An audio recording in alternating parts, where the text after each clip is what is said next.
చెప్పండి సార్. అంటే ఏదైతే పెండింగ్ బిల్లుల కోసమేనా మీరు ఇలా అడిగేది ఏదైతే హాస్టల్‌లో ఆ, మేము గిరిజన సంక్షేమ శాఖలో ఉండేటువంటి ఇంటర్మీడియట్, డిగ్రీ, పీజీ హాస్టల్స్లో వంట చేసే వర్కర్లము. 17 నెలలుగా మాకు శాలరీస్ పెండింగ్లో ఉన్నాయి. బడ్జెట్ ఇన్ టైంలో రిలీజ్ చేయట్లేదు. దీనివల్ల చాలా ఇబ్బంది పడుతుంది. అందరూ కూడా గిరిజన కార్మికులే ఇందులో పనిచేసే వాళ్ళు 100% ఆదివాసీలు. కాబట్టి ఈ ఆదివాసీ కార్మికుల గోడు పట్టించుకోండి అని చెప్పి మేము ఎన్ని పోరాటాలు చేసినా అధికారులు పట్టించుకోవట్లేదు. అందుకనే దివ్య మేడం గారిని కలిసి ఆమెకి గిరిజన సంక్షేమ శాఖ పట్ల అనుభవం ఉంది. భద్రాచలం, ఉట్నూరు ఐటీడీఏ పీఓలుగా చేశారు. కాబట్టి ఈ హాస్టల్ సమస్యల మీద అవగాహన ఉంది కాబట్టి ఆమె ద్వారా డైరెక్ట్ ముఖ్యమంత్రి గారి దృష్టికి తీసుకెళ్లాలనే దానికోసం రావటం జరిగింది. మేడం గారు మా ముందే ప్రిన్సిపల్ సెక్రటరీ ఆఫ్ ట్రైబల్ వెల్ఫేర్కి ఫోన్ చేశారు. ఈ పెండింగ్ బడ్జెట్ ఫైనాన్స్లో పెండింగ్ ఉందని చెప్తున్నారు. వాళ్ళకు కూడా లెటర్ పెడతామని చెప్పారు. మేము మళ్ళీ వారానికి వస్తామని చెప్పి మేడం గారికి చెప్పాము. ఈసారి జీతాలు రాకపోతే ఇక్కడే నిరవధికంగా ధర్నా చేయాలనేటువంటి ఆలోచన కూడా చేస్తున్నాము. ప్రభుత్వం ఒకవైపు 10వ తారీఖు కల్లా అవుట్సోర్సింగ్ వాళ్ళందరికీ జీతాలు ఇస్తామని చెప్తుంది. కానీ 17 నెలలుగా బడ్జెట్ ఇవ్వకుండా గిరిజన కార్మికుల్ని ఆకలికి చంపుతున్నటువంటి పరిస్థితి ఉంది. దీన్ని పరిష్కారం చేయాలనేది మేము ప్రభుత్వాన్ని కోరుతున్నాం.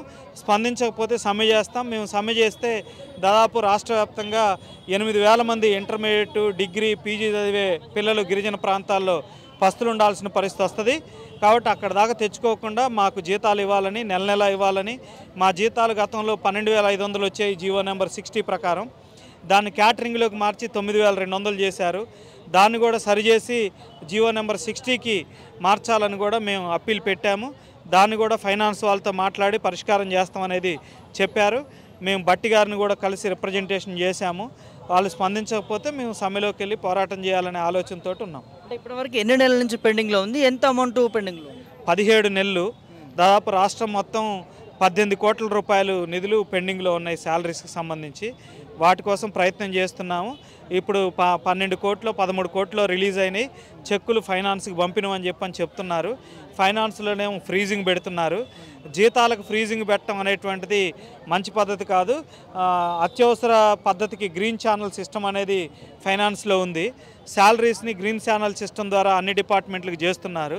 మాకు కూడా దాన్ని అమలు చేసి వెంటనే చెక్కులు క్లియర్ చేయాలనేది మా డిమాండ్. రానున్న రోజుల్లో ఒకవేళ స్పందన లేకపోతే తీవ్ర ఉధృతం చేస్తా ఉన్నారు. మరి ఎందుకు ప్రభుత్వం ఇన్నిసార్లు మీరు అర్జీలు పెట్టుకున్నా పట్టించుకోవట్లేదు? ఏమన్నా ఈ సిస్టంలోనే పెద్ద లోపం ఉంది. క్యాటరింగ్ సిస్టమ్ అనేటువంటిది. క్యాటరింగ్ సిస్టంలో ఏం చెప్తున్నారనంటే కాంట్రాక్టర్కి మేము బిల్లు ఇస్తాము, కాంట్రాక్టర్ వర్కర్కి జీతాలు ఇవ్వాలని చెప్తున్నాడు. కాంట్రాక్టర్ ఏం చెప్తున్నాడు, నాకు జీతం గవర్నమెంట్ నాకు బిల్లు ఇవ్వకుండా నేను కోట్ల రూపాయల డబ్బులు తీసుకొచ్చి ఎదురు పెట్టుబడి పెట్టలేను కదా, కాబట్టి మేమేమి ఇవ్వలేమని అంటున్నారు. ఇప్పటికి మేము 2 సార్లు సమ్మె చేస్తేనే జీతాలు కొంత 3 నెలలు 4 నెలలు వచ్చినాయి. ఇప్పుడు మళ్ళీ సమ్మె చేస్తే తప్ప రానటువంటి పరిస్థితి కనపడుతుంది. అందుకని ఇప్పుడు ఫైనాన్స్లో ఉంది, ఒక వారం రోజులు గడువు అని అంటున్నారు కాబట్టి మేము తిరిగి వెళ్తున్నాము.